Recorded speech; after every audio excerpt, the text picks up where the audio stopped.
آپ سے تصدیق کروانی ہے.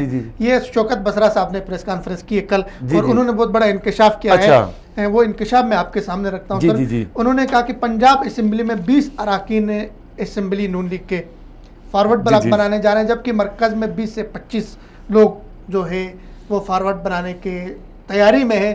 اس کی تصدیق نہ تو نون لیگ نے کی ہے نہ تردید کی ہے. آپ کیا کہتے ہیں؟ اچھا آپ کی چڑیا کیا کہہ رہی ہے؟ پہلے سب سے بڑی بات ہے کہ شوکت بسرا صاحب، یہ آپ کو پتہ ہے شوکت بسرا صاحب آج کل وہ بنے ہوئے ہیں خصوص نہیں وہ تو افضل چاند ہے. شوکت بسرا صاحب جو ہے ابھی وہ گڈ بک میں، اب یہاں اس میں سب سے بڑی بات یہ ہے کہ تحریک انصاف میں ہر آدمی جو ہے نا عمران خان کی گڈ بک میں آنا چاہتا ہے. میں یہ کہہ رہا ہوں شوکت بسرا کو چھوڑا ہم آپ کی طرف سے بریکنگ نیوز کر لیتے ہیں. سر میں آپ کو شوکت بسرا کا کہہ رہا ہوں، یقین مانو آپ ہاں یا نہ کر رہے ہیں. میں کہہ رہا ہوں جی سب سے بڑی بات یہ ہے کہ پی ٹی آئی کے اندر خود گروپ بن چکا ہے جو نون لیگ کے ساتھ. آپ نے پچھلے ہفتے ایک شنید سنی تھی کہ پرویز الہی کے بیٹے مونس نے شبہ حمزہ سے خفیہ ملاقات کی ہے. یہ اصل میں اپنے اس کو ری ایکٹ کرنے کے لیے، بتانے کے لیے کہ ہم لوگ توڑ رہے ہیں. بھئی آپ نے کس کو توڑنا ہے؟ حالانکہ اس نے چودھری پرویز الہی نے چودھری اس نے کیا کہتے ہیں شجاعت نے اپنی کتاب میں جو لکھا تھا میاں صاحب نے ہمیں 13 دفعہ دھوکہ دیا. پہلے بات یہ ہے نا، میں چودھری شجاعت صاحب کو اللہ تعالیٰ زندگی دے، ان کی کتاب لاہور میں میں تو ذاتی طور پہ چودھری شجاعت صاحب کو جانتا ہوں، پرویز الہی صاحب کو جانتا ہوں، مونس الہی صاحب کو جانتا ہوں، چودھری شفقت صاحب کو شفاعت صاحب کو جانتا ہوں، ٹھیک ہے، بجاج صاحب کو جانتا ہوں. تو آپ کے خیال میں کوئی فارورڈ بلاک نہیں بن رہا ہے؟ میں کہہ رہا ہوں اگلے پروگرام میں اگر میں کہہ رہا ہوں جی فارورڈ بلاک پی ٹی آئی کا بنے گا. اور میں کہہ رہا ہوں کہ ان قریب پنجاب پیپلز، دیکھیں اب مسئلہ کیا ہو گیا ہے، نون لیگ چاہ رہی ہے کہ ان کی حکومت چل جائے. جو لائے ہیں وہ کہتے ہیں کہ ان کو اپوزیشن والے تار دیں. اپوزیشن کہتی ہے کہ ان کو اتنا رہنے دو. اپوزیشن کون سی اپوزیشن؟ مولانا فضل الرحمان کہہ رہا ہے اپوزیشن بالکل کام نہیں کر رہی ہے. مولانا ملاقات کرنے کے لیے گئے، عیادت کے بہانے واپس مایوس ہو کر آ گئے. آپ زرداری پکڑائی نہیں دے رہے ہیں. ہم نہیں چاہتے، ہم تو اس کو نکالنے کی کوشش ہی نہیں فی الحال کر رہے، کیونکہ ہم چاہتے ہیں یہ خود ہی یہ گر رہی ہے.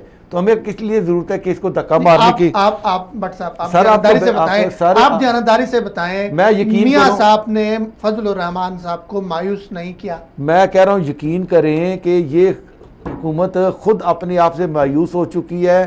وہ اپنا کیا نام ہے وزیر خزانہ بدلنے کے موڈ میں ہے، وہ اپنا وزیر پیٹرولیم بدلی کرنے کے موڈ میں ہے. یہ تو اچھی بات ہے. اگر کوئی وزیر اگر اچھی کارکردگی نہیں دکھا رہا، سارے نہیں کر رہے نا. کس کی بتاؤ؟ واڈا صاحب نہیں کر رہے. واڈا صاحب تو کہہ رہے تھے کہ جی اگلے ہفتے بارشیں ہو جائیں گی نوکریوں کی. تو وزیر خارجہ کے آپ نے وزیر خارجہ دیکھیں، وزیر خارجہ ان سب میں فی الحال جو ہے نا اچھا جا رہا ہے. ان کو اگر کسی کو نمبر دیا ریٹنگ کی جائے تو سب سے اچھا وزیر خارجہ جا رہا ہے. اب یہ سارے اپنی جگہ پہ بیان دے رہے ہیں، لیکن حکومت جو ہے کون کر رہا ہے؟ وہاں پہ جنگیر ترین صاحب ہیں اور ایک دوسرے صاحب جو ہیں. چلیں بٹ صاحب ڈینائی کر رہے ہیں کہ نون لیگ کے اندر کوئی فارورڈ بلاک نہیں بن رہا. اور یقین کریں فارورڈ بلاک نہیں بن رہا. ہم یہ کہہ رہے ہیں کہ آپ یہ دیکھیں کہ ان کو یہ صرف بجٹ تک چل جائیں تو بڑی بات ہے. اگر بجٹ کے بعد تو یہ ویسے بھی آج یار پاکستان کی تاریخ میں پہلی دفعہ کہ پاکستان کا مشیر، وزیر اعظم کا وزیر اعلیٰ کا مشیر جو ہے چودھری اکرم صاحب، وہ بتا رہے ہیں کہ جی دال کی قیمت 25 روپے ایک جگہ بڑھ گئی، چینی کے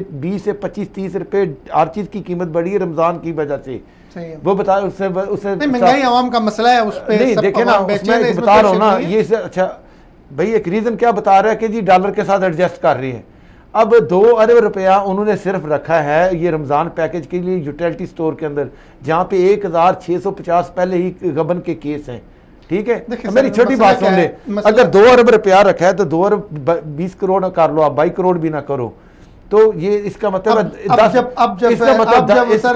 10 معیشت پہ اسحاق ڈار صاحب جیسے لوگ لیکچر دینے کے لیے آئیں گے ٹی وی چینل پہ تو یہی ہوگا. دیکھیں نا 2 ارب کے لیے کیا ہوا ہے، 2 ارب کے لیے کیا مہنگائی 10 روپے فی بندہ رکھا ہے رمضان کے لیے. ہم نے پچھلے پروگرامات میں بات کی کہ مہنگائی ہے، مہنگائی نہیں ہونی چاہیے، عوام کا جینوئن مسئلہ ہے، عوام مہنگائی برداشت نہیں کریں گے. لیکن مسئلہ یہ بھی ہے کہ پچھلے قرضے بھی آپ نے سود سمیت واپس کرنے ہیں. اتنے قرضے میاں صاحب کے دور کے لیے ہوئے. سر قائد اعظم صاحب سے لے کے آج تک ہر آدمی نے قرضہ لیا ہے. اب اس سب کو نہیں، اب تحریک انصاف نہیں واپس کرنے ہیں. تحریک انصاف نے جتنی تیزی سے قرضے لے رہے ہیں انہوں نے تو پرانے قرضوں کو واپس لینے کے لیے نہیں. سر دیکھیں نا اس کے قرضے سارے، یہ ان کے قرضے بھی کس نے دینے ہیں؟ ہم نہیں دینے ہیں.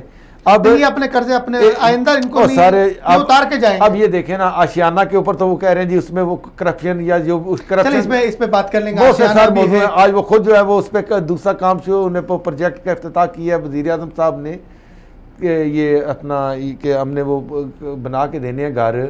ان کو یار یہ زیادہ فکر ہے کہ گورنمنٹ سرونٹ جو ہے اس کو گھر چاہیے.